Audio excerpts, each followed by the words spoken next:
hidup di kuil dengan keadaan yang sangat menyedihkan. Siapa sangka jika gelandangan ini ternyata adalah seorang putra pewaris perusahaan. Putus cinta membuatnya depresi dan lebih memilih meninggalkan kehidupan yang mewah. Siang itu si pria dikejutkan dengan kedatangan rombongan mobil mewah. Keluar dan ingin memastikan siapa yang datang mengunjungi kuil sore itu. Benar-benar membuat pria itu terkejut. Ternyata rombongan yang datang ke kuil tak lain adalah orang-orang utusan ayahnya. Meminta si pria untuk kembali ke perusahaan. Namun siapa sangka justru dia menolaknya mentah-mentah. Rupanya demi membuat hati tuan muda Doni luluh, sekretaris pun sudah menyiapkan beberapa wanita untuk dijodohkan dengannya. Merasa direndahkan, Doni dengan tegas menolak dan sekali lagi dia meminta mereka semua untuk pergi. Tak main-main. Rupanya sekretaris benar-benar sudah menyiapkan beberapa wanita cantik dan seksi untuk mengait hati sang tuan muda. Lepaskan jubah yang sejak tadi menutupi wajah dan tubuh seksi mereka. Siapa sangka Doni pun terkejut, bahkan tak segan guru Doni yang berada di kuil pun panik. Takut jika dirinya diusir oleh guru, lagi-lagi Doni memohon pada sekretaris untuk pergi dari sana. Bahkan sekretaris pun mengancam jika Doni tidak ikut dengannya, maka wanita-wanita itu akan membuat kekacauan di kuil itu. Membuat kesepakatan agar Doni datang ke acara yang telah diselenggarakan oleh perusahaannya. Bahkan sekretaris Doni pun sudah mengundang sosok wanita yang selama ini dikagumi oleh Doni. Sepertinya kali ini Doni luluh dan setuju dengan kesepakatan yang sudah sekretarisnya buat. Merasa sangat dendam atas apa yang sudah Risa lakukan padanya, Doni pun akan menyusun rencana, tetap dengan pakaian gembel dan sepeda bututnya. Dengan beraninya Doni pun datang menuju ke tempat acara yang sudah perusahaannya selenggarakan. Melaju dengan kecepatan tinggi dari arah depannya, sepertinya Doni hampir saja celaka. "Hei, apa kau buta?" Tak terima melihat ulah dan tingkah si pengemudi mobil yang ugal-ugalan, Doni pun memberanikan diri menghampirinya. Terkejut satu sama lain saat mereka mengetahui ternyata orang yang ada di hadapannya saat itu rupanya teman lama saat masih sekolah. "Doni, ternyata itu kamu." Melihat saingan terberatnya selama ini sudah jadi gembel dan menyedihkan, putra pun membalasnya dengan merendahkan Doni habis-habisan. Merasa tak ingin membuat masalah semakin panjang, Doni pun meminta putra untuk pergi dan lupakan saja kejadian yang baru saja dia alami. Namun siapa sangka ternyata putra malah memancing amarah Doni kembali. Angkat sepeda bututnya, pamer mobil sport mewah miliknya. Sepertinya Doni tidak terlalu yakin jika mobil itu adalah milik putra.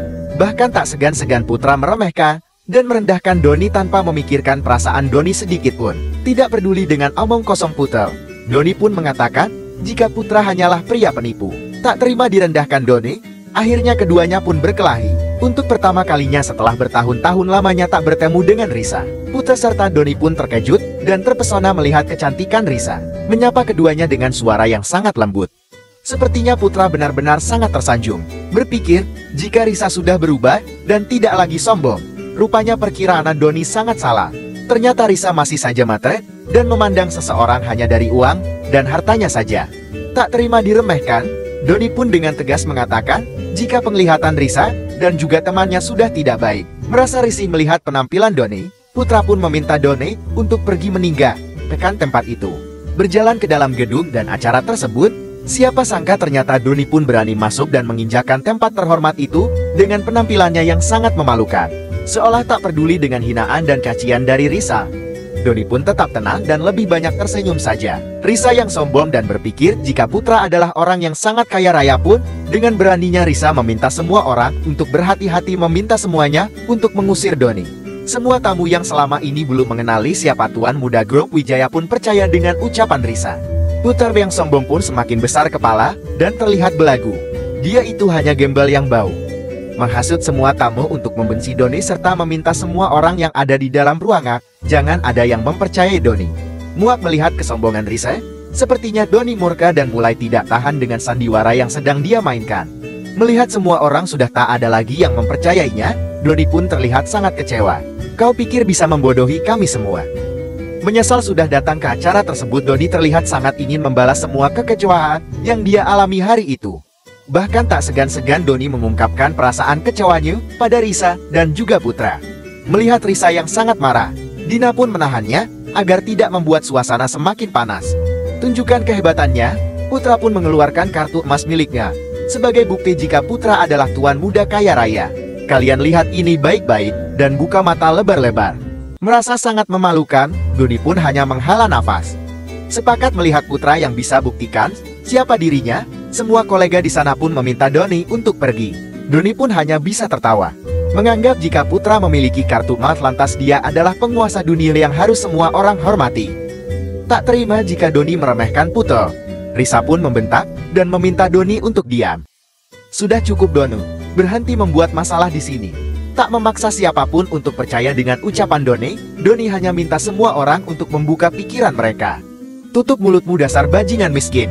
Tak terima Doni menganggap dirinya penipu, putra pun minta bukti jika memang Doni jauh lebih hebat darinya.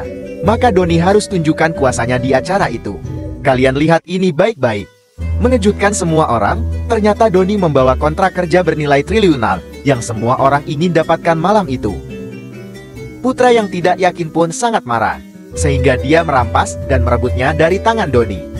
Kau pikir dengan kau memegang kontrak yang hanya tertulis di atas kertas ini, membuat semua orang percaya kontrak ini asli? Sudahlah Doni, jangan hanya karena kau tergila-gila dengan wanita. Kau rela menipu semua orang dengan kontrak palsu itu. Mengancam akan memenjarakan putra jika dia berani-berani merobek kertas itu, serta menganggap putra melakukan kejahatan besar yang tak bisa diampuni. Aku sarankan jangan main-main.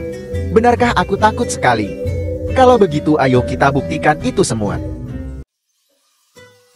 Melihat tingkah bodoh putra, Doni hanya bisa tersenyum. Dengan sombongnya, putra pun menantang Doni jika dia tidak takut pada siapapun. Bahkan lagi-lagi putra mengatakan, jika Doni hanyalah pria gila yang mencoba merusak acara mereka. Beraninya kau buat masalah di sini, apa kau tidak takut mati? Tentu saja aku tidak takut, karena wanita-wanita inilah yang sudah meracuni otak kalian. Hanya karena melihat penampilan kalian yang keren lantas kalian bisa meremehkan diriku. Bagaimana Dina? Apa kau pikir aku tidak tahu jika selama ini kaulah yang sudah mencuci otak-otak orang yang ada di sini, bukan? Risa yang tidak percaya pada Doni pun kembali menghina Doni. Minta Dina untuk tidak perlu takut dengan ancaman Doni. Risa meminta Dina untuk melawannya. Dina yang merasa sudah terpojok pun mencoba pergi dan menjauh dari Doni.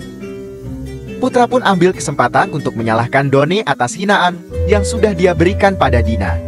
Melihat Doni yang semakin menjadi-jadi, salah satu kolega di sana pun meminta Doni untuk meminta maaf. Dina yang takut pun minta Risa untuk melepaskan saja Doni. Apa kau gila, manusia sampah seperti dia tidak pantas diberi ampun. Hari ini juga tamatlah riwayatmu bajingan, penjaga keamanan, seret dia keluar sekarang juga. Saat Doni sedang diminta berlutut, tiba-tiba saja semua orang dikejutkan oleh kedatangan sekretaris Tuan Muda. Datang dengan rombongan para ajudannya, sepertinya sekretaris Doni sangat murka atas apa yang terjadi dan menimpa Tuan Mudanya. Beraninya kalian membuat masalah di acara yang sangat terhormat ini. Maafkan aku Nona, tapi bukan aku yang membuat masalah ini. Hei Anda Nona Risa Sutomo, sepertinya Andalah orang yang selama ini membuat masalah. Sangat murka melihat wanita yang sudah menghancurkan masa depan Tuan Mudanya. Sekretaris pun mengancam Risa. Muak melihat Risa yang sangat sombong, sekretaris Dodi pun menampar wajah Risa. Minta bantuan putra, sepertinya mereka masih belum paham apa yang membuat sekretaris Doni sangat marah. Berani-beraninya kalian merendahkan Tuan Mudaku. Merasa sangat percaya diri, Doni pun kembali membuat semua orang bertanya-tanya akan status Doni sebenarnya. Merasa ragu akan putar, sepertinya Risa mulai mempertanyakan status putra sebenarnya.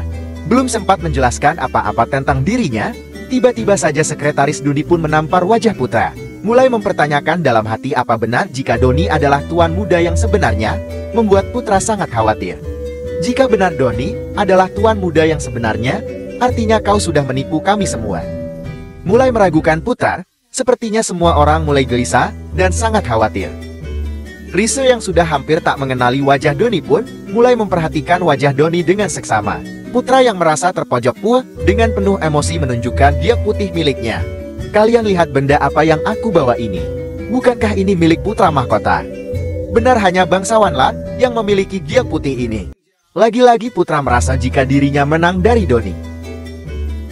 Doni yang tahu jika giok itu bukan giok sembarangan pun mempertanyakan dari mana putra bisa mendapatkannya. Sekarang kau percayakan jika aku jauh lebih hebat dari gembel yang kau bela itu Nona. Sekarang juga kau akui jika aku adalah orang yang patut kau hormati. Menghormatimu, kau pikir aku bisa kau bodohi hanya dengan giok palsu itu? Sudah cukup iya. Aku sudah muak melihat ulah dan tingkah bajingan bau ini. Maju sini kau, ayo buktikan jika kau jauh lebih hebat dariku. Buktikan di hadapan semua orang, jika kain lap yang kau pakai itu hanya untuk menutupi kemewahanmu di dalamnya. Buktikan di hadapan semua orang dan seluruh manusia di dunia ini jika kau seorang yang pantas dihormati. Jadi kalian penasaran, siapa tuan mudaku sebenarnya? Meminta dayang-dayang masuk ke ruangan itu dan bawakan barang-barang pribadi milik Doni. Benar-benar mengejutkan, ternyata barang pribadi milik Doni adalah barang-barang yang sangat mahal dan hanya ada beberapa di dunia. Tidak percaya itu asal, Risa pun menyepelekannya.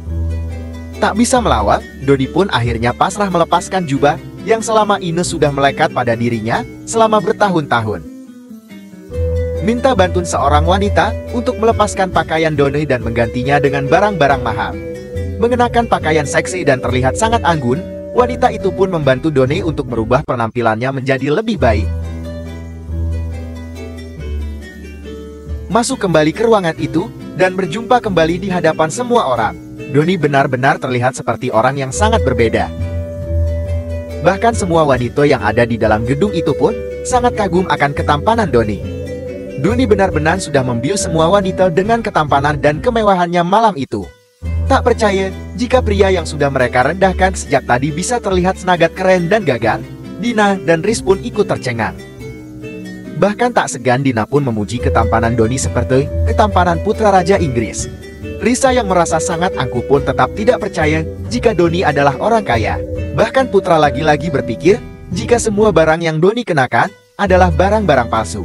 Dengan mudahnya putra dapat mencuci pikiran semua orang lagi, sehingga mereka kembali tak mempercayai Doni. Namun tak ingin kembali mendapat masalah. Semua orang pun minta putra untuk buktikan jika dirinya jauh lebih hebat dari Doni. Dengan penuh percaya diri, putra pun keluarkan jam tangan mewah dari saku celananya. Kalian tahu jam tangan apa ini? Ini adalah jam tangan satu-satunya di dunia. Bukankah itu desain jam tangan terbaik dunia? Yang pembuatannya memakan waktu berpuluh-puluh tahun. Lagi-lagi, mereka menganggap Doni penipu, dan minta penjaga keamanan untuk mengamankan Doni dari ruangan itu. Namun siapa sangka ternyata ketua yang tak lain adalah ayah dari Dina pun tiba di lokasi acara hari itu. Mendengar kabar dari bawahannya tentang situasi yang sangat kacau, membuat ayah Dina pun penasaran, dan ingin melihatnya secara langsung. Putra yang sangat mengenal betul siapa ayah Dina sangat naif dan ingin mencari muka. Mengetahui jika putra adalah teman putrinya, sepertinya ayah Dina cukup mengenal baik ayah putra. Melihat wajah Dina yang sangat tertekan saat bertemu ayahnya membuat Doni yakin jika selama ini Dina sangat tertekan oleh perintah sang ayah. Meminta ayah Dina untuk melihat Doni si sumber masalah yang sebenarnya. Menjelaskan pada ayah Dina jika Doni sempat meremehkan dan menghina putrinya. Sepertinya ayah Dina sangat murka dan tidak terima atas hinaan Doni terhadap putri satu-satunya itu. Sebelum Anda menyalahkan aku atas apa yang menimpa putrimu, lebih baik Anda melihat dulu apa selama ini putri Anda bahagia berada di bawah tekanan Anda, Tuan. Asal kau tahu, selama ini aku dan putrimu sudah saling mencintai, bahkan kami sudah memutuskan untuk menikah dan sudah membuat undangan ini. Kau pikir kami percaya? Bagaimana mungkin seorang putri kaya raya mau dan berkencan dengan sampah sepertimu? Lagi-lagi semua orang dibuat kesal oleh tingkah dan ulah Doni yang tak masuk akal. Bagaimana kalian bisa memutuskan hal konyol ini tanpa persetujuanku? Minta supir untuk melaju lebih cepat. Sepertinya pria ini adalah utusan ayah Doni untuk membantunya menyelesaikan semua masalah yang terjadi. Tuan, apa yang terjadi?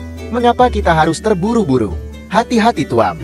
Jika kita sampai telat tiba di sana, maka kita semua akan dipecat oleh presidir. Ayo semuanya lari. Pokoknya kita harus tiba di sana tepat waktu. Sangat murka, ayah Dina pun merobek undangan yang sudah Doni dan Dina buat secara diam-diam. Dasar anak tak tahu diuntung, beraninya kau mempermalukanku. Ternyata selama ini kau wanita yang sangat licik, Dina. Tutup mulutmu, jangan pernah kau berani menghinaku. Merasa sangat dihianatai oleh sang putri. Ayah Dina pun sangat kecewa. Ayah pikir selama ini aku bahagia. Mendengar sang putri membantahnya di depan semua orang, ayah Dina pun spontan menampar wajah putrinya itu. Di saat semua orang membela ayah Dina dan kembali menyerang Doni, tiba-tiba utusan ayah Doni tiba dan mengejutkan semua orang. Tuan Wang, bukankah itu Anda? Tuan Wang, akhirnya aku bisa bertemu dengan Anda. Senang bisa bertemu dengan Anda, Tuan. Tuan Wang, aku mohon perintahkan seseorang untuk menyingkirkan anak itu sekarang.